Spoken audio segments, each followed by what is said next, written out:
Terciduk para bandot pemuja daun muda, ada nama Johan Budi dan Bambang Pacul yang ketahuan beri gift ke member JKT48. Wota beneran nih. Kotoran, Pak.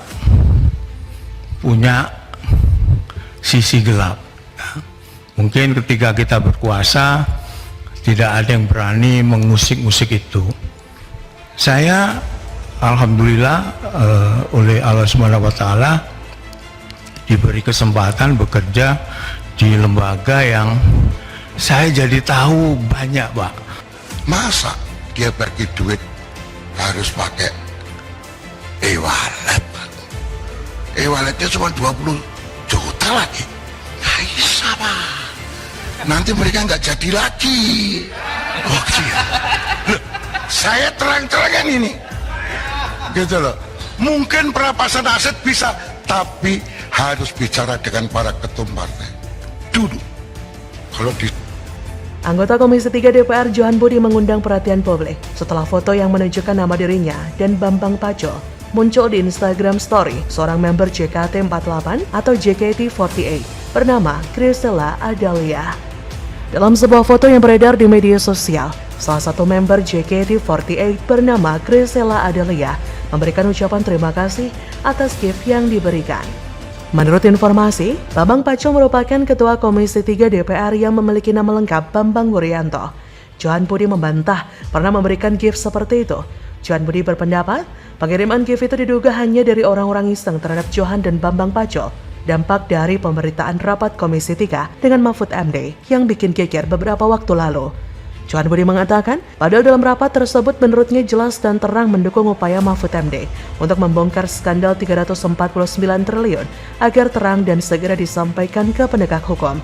Sebagai anggota DPR, Johan Budi dan seluruh anggota DPR lainnya seharusnya memegang teguh integritas dan moralitas, serta bertanggung jawab atas tindakan dan keputusan yang mereka buat dalam menjalankan tugasnya sebagai wakil rakyat. Entah ini benar atau tidak ya, tapi kalau ini beneran terjadi, ya nggak masalah soal giftnya.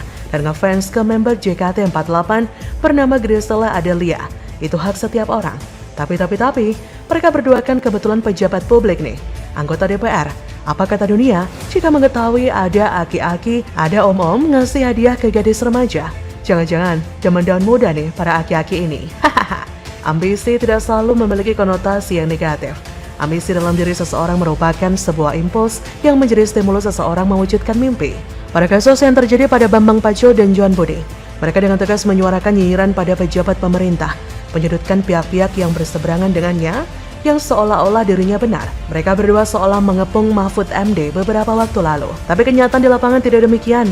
Meskipun Bambang Pacul dan Johan Budi membantah memberikan gift kepada member JKT48, tapi fakta di lapangan tidak demikian. Sudah jelas terpampang gamblang ada nama Bambang Pacul dan Johan Budi di dalam gift tersebut.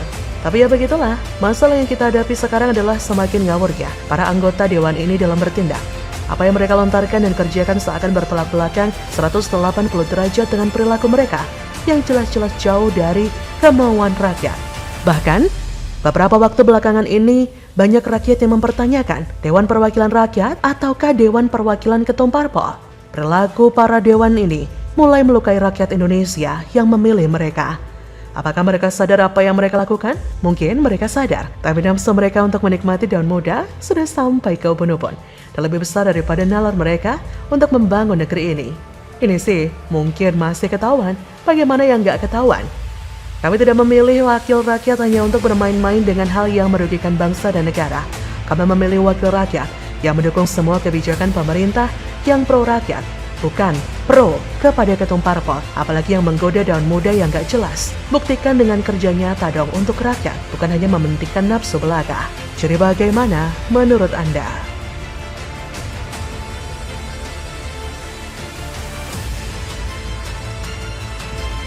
Mahfud MD sampai gregetan, Bambang Pacul tolak undang-undang perampasan aset disahkan jika tak diperintah Bu Bos. Hei Pacul, yang gaji kau itu rakyat, bukan ketum partaimu. Bubarkan saja DPR yang tak tahu malu. Saudara, saya ingin mengusulkan begini, sulit memberantas korupsi itu. Tolong melalui Pak Bambang Pacul, Pak, tolong Pak, undang-undang perampasan aset tolong didukung, Pak. biar kami bisa ngambil begini-begini ini Pak.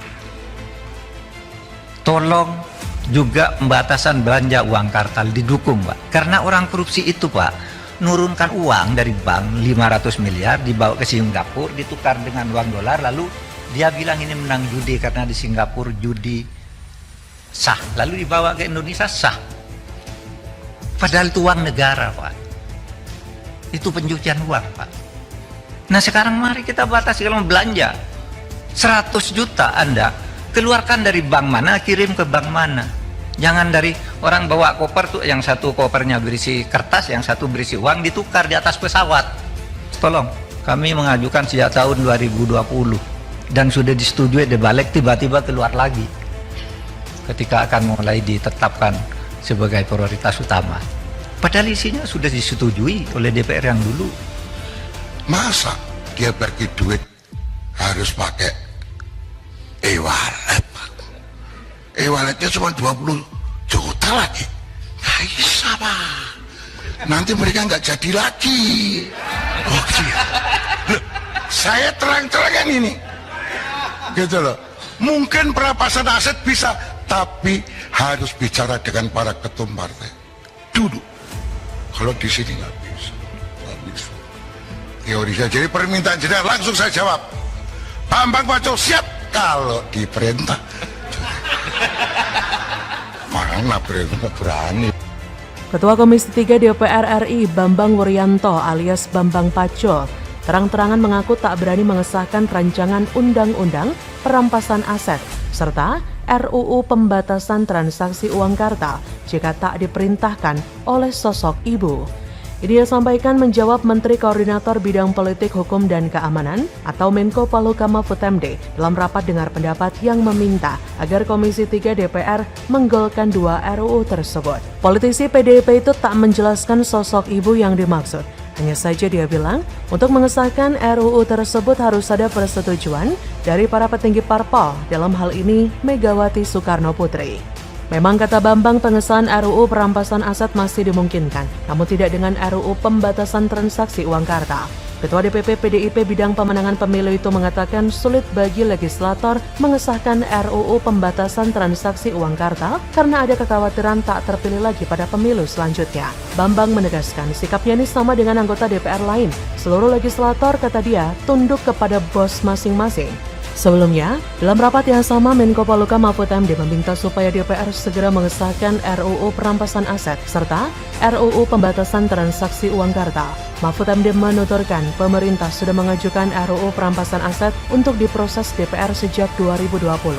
Namun tiba-tiba dikeluarkan dari daftar program legislasi nasional atau prolegnas ketika hendak dimasukkan dalam daftar prioritas. Sebelumnya, Presiden Jokowi juga pernah meminta agar 2 RUU itu segera disahkan dan diproses di DPR. Namun hingga kini kedua RUU itu belum juga berprogres. Ini sungguh memalukan. Terang-terangan ngomong sebagai perwakilan ketum parpol daripada perwakilan rakyat. Lah yang gaji kalian ini rakyat, bukan ketum parpol. Pantesan undang-undang perampasan aset yang diinisiasi Jokowi gak digolkan oleh kalian, para DPR kopla. Kayak begini kok mahasiswa, kicap aja, bolak-balik yang diserang justru Jokowi. Kocak emang, cuma berani sekelas sebar meme doang. Demo ke gedung DPR sono woy. Makan gaji dari pajak rakyat, malah begitu bangga nurut perintah ketua partai. Bahkan mendengar pernyataan jujur dari Bambang Pacul di atas, Profesor Mahfud MD sampai geleng-geleng kepala. Pertanyaannya, DPR itu masih Dewan Perwakilan Rakyat ataukah Dewan Perwakilan Ketum-Ketum Parpol? Keurusan undang-undang yang harusnya jadi kewenangan anggota DPR, tapi lobbynya harus ke ketum parpol. Sungguh membagongkan dan memalukan. Ini menandakan bahwa ada yang tidak beres dengan para wakil rakyat. Ada yang disembunyikan atas borok-borok petinggi partai yang mungkin juga ikut merongrong duit rakyat. Mereka para DPR cuma pion yang diatur oleh petinggi partai. DPR ini cuma wayang, mereka antara ada dan tiada. Yang mereka prioritaskan bukan rakyat, tapi ketum partai dan kepentingan pribadi mereka. Jadi masihkah percaya sama wakil rakyat yang dipilih melalui partai politik? Tugas mereka memang bikin undang-undang, tapi bukan untuk kepentingan rakyat, tapi untuk kepentingan ketumnya. Anggota Komisi 9 DPR, Melkias Markus Mekeng juga mengakui bahwa makan uang haram kecil-kecil sudah jadi maklum. Tapi ya begitulah, rakyat hanya dimanfaatkan oleh mereka untuk duduk di Senayan melalui pemilu. Dan rakyat tak pernah diuntungkan oleh keberadaan mereka. yang justru kebijakannya sering merugikan rakyat. Sudah saatnya aparat yang selama ini berulang kali menjadi pelaku praktek culas dibentengi dengan sebuah sistem yang ketat, sehingga kemungkinan terjadinya kecurangan dapat diminimalisir.